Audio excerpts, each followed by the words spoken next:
ICMRৰ বিজ্ঞানীসকলে জনোৱা মতে অত্যাধিক নিমখ সেৱনে ভাৰতত নীৰৱ মহামাৰীৰ বাবে এক ইন্ধন যোগাইছে আৰু উচ্চ ৰক্তচাপ, ষ্ট্ৰোক, হাৰ্ট এটেক আৰু কিডনী বিকাৰৰ আশংকা বৃদ্ধি পাইছে। ICMRে কয় যে ভাৰতীয়সকলে অত্যাধিক নিমখ গ্ৰহণ কৰে। বিশ্ব স্বাস্থ্য সংস্থা WHOয়ে প্ৰতিজন ব্যক্তিৰ বাবে প্ৰতিদিনে 5 গ্ৰামতকৈ কম নিমখ খাবলৈ পৰামৰ্শ দিছে যদিও এক অধ্যয়নত দেখা গৈছে যে চহৰ অঞ্চলত বাস কৰা ভাৰতীয়সকলে প্ৰতিদিনে প্ৰায় 9 গ্ৰাম নিমখ খায়, আনকি গ্ৰাম্য অঞ্চলতো ই প্ৰায় 5.6 গ্ৰাম প্ৰতিদিন এজন ব্যক্তিয়ে নিমখ সেৱন কৰে।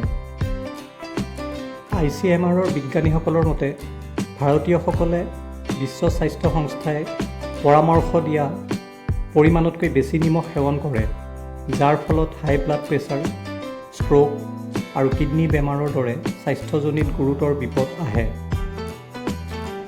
এক গৱেষণাৰ পৰা দেখা গৈছে যে নিয়মীয়া নিমখত 40% ছডিয়াম থাকে, যিটো বিশ্ব স্বাস্থ্য সংস্থাৰ সীমাতকৈ বহু বেছি। বিশ্ব স্বাস্থ্য সংস্থাই এই বিপদ দূৰ কৰিবলৈ কম ছডিয়ামযুক্ত নিমখ ব্যৱহাৰ কৰাৰ পৰামৰ্শ আগবঢ়াইছে।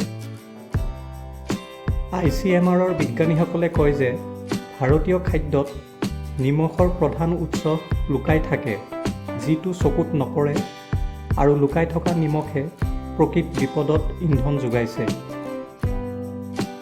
ভাৰতীয়সকলে সাধাৰণতে খোৱা বা খাই ভাল পোৱা সামগ্ৰী যেনে আচাৰ, পাপৰ, চানা, biscuit, cookies, chips, instant noodles, টিনত ভৰোৱা আৰু পেকেটত ভৰোৱা খাদ্যক অতিৰিক্ত নিমখৰ সম্ভাৱ্য উৎস হিচাপে আঙুলিয়াই দিছে।